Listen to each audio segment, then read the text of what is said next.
kali ini saya akan menerangkan tentang hakikat ilmu kimia. Nama ilmu kimia berasal dari bahasa Arab, yaitu alkimia, yang artinya perubahan materi. Hakikat ilmu kimia adalah bahwa benda itu bisa mengalami perubahan bentuk maupun susunan partikelnya menjadi bentuk yang lain, sehingga terjadi deformasi. Perubahan letak susunan ini mempengaruhi sifat-sifat yang berbeda dengan wujud yang semula. Apa itu kimia?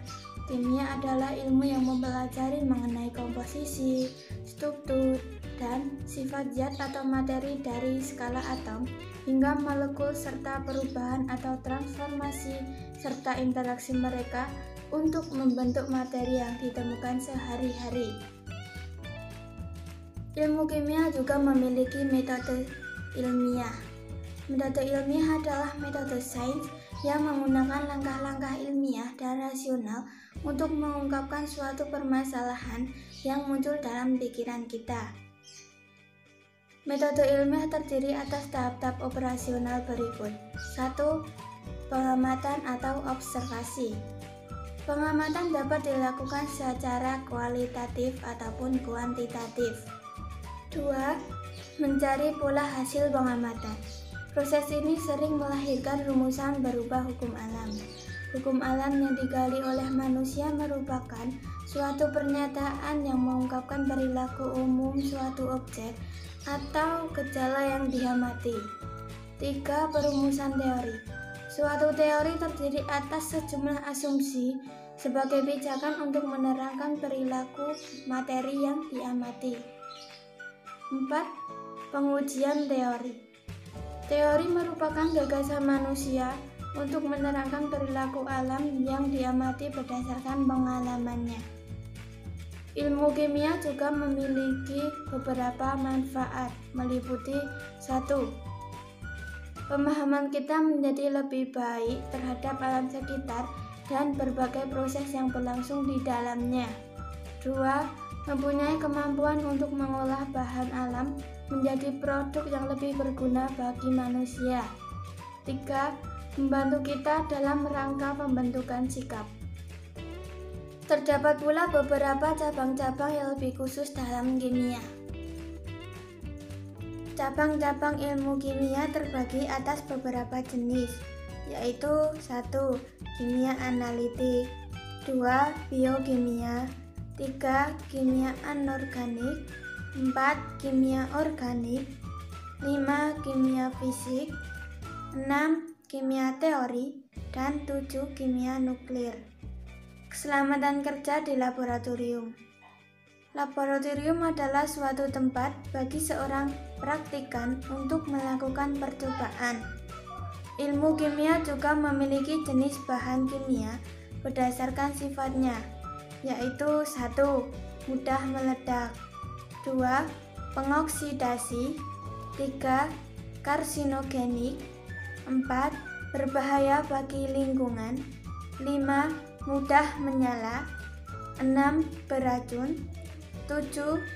Korosif, dan 8. Menyebabkan iritasi.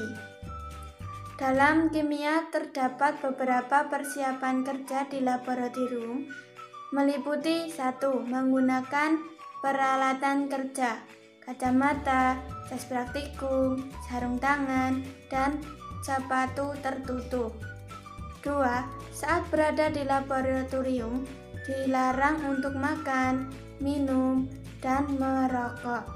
3. Menjaga kebersihan meja praktikum dan lingkungan laboratorium.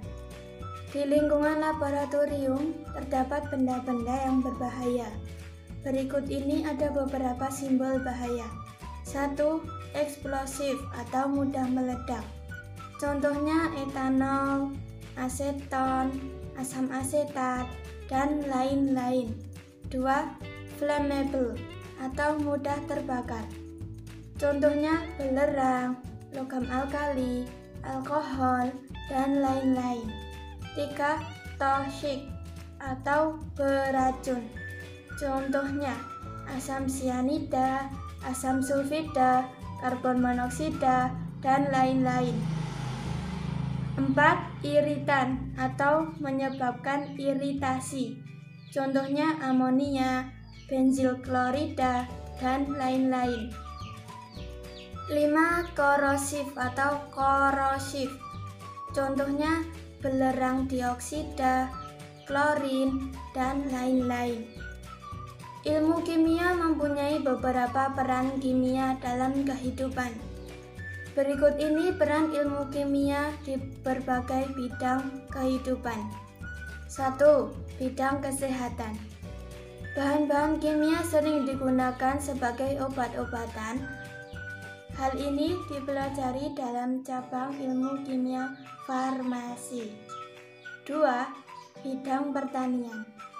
Petani menggunakan pupuk untuk meningkatkan kesuburan tanah dan memberi nutrisi yang diperlukan tanaman.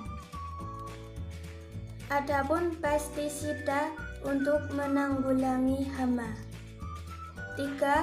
Bidang industri. Mesin-mesin besar di industri membutuhkan logam yang baik dengan sifat tertentu yang sesuai dengan kondisi dan bahan-bahan yang digunakan. 4. Bidang biologi. Proses pencernaan makanan, pernapasan, metabolisme, dan fotosintesis merupakan proses kimia yang dipelajari dalam biologi. 5. Bidang arkeologi. Penentuan usia fosil yang bisa dilakukan saat ini merupakan salah satu hasil penerapan ilmu kimia. 6. Bidang hukum. Pemeriksaan alat bukti kriminalitas oleh tim forensik menggunakan ilmu kimia di dalamnya. Bagian tubuh manusia seperti rambut dan darah dapat diperiksa struktur DNA-nya. Struktur DNA setiap individu akan berbeda sehingga dapat digunakan untuk identifikasi seseorang. Hanya ini yang bisa saya sampaikan. Jika ada salah kata, saya mohon maaf. Wassalamualaikum warahmatullahi wabarakatuh.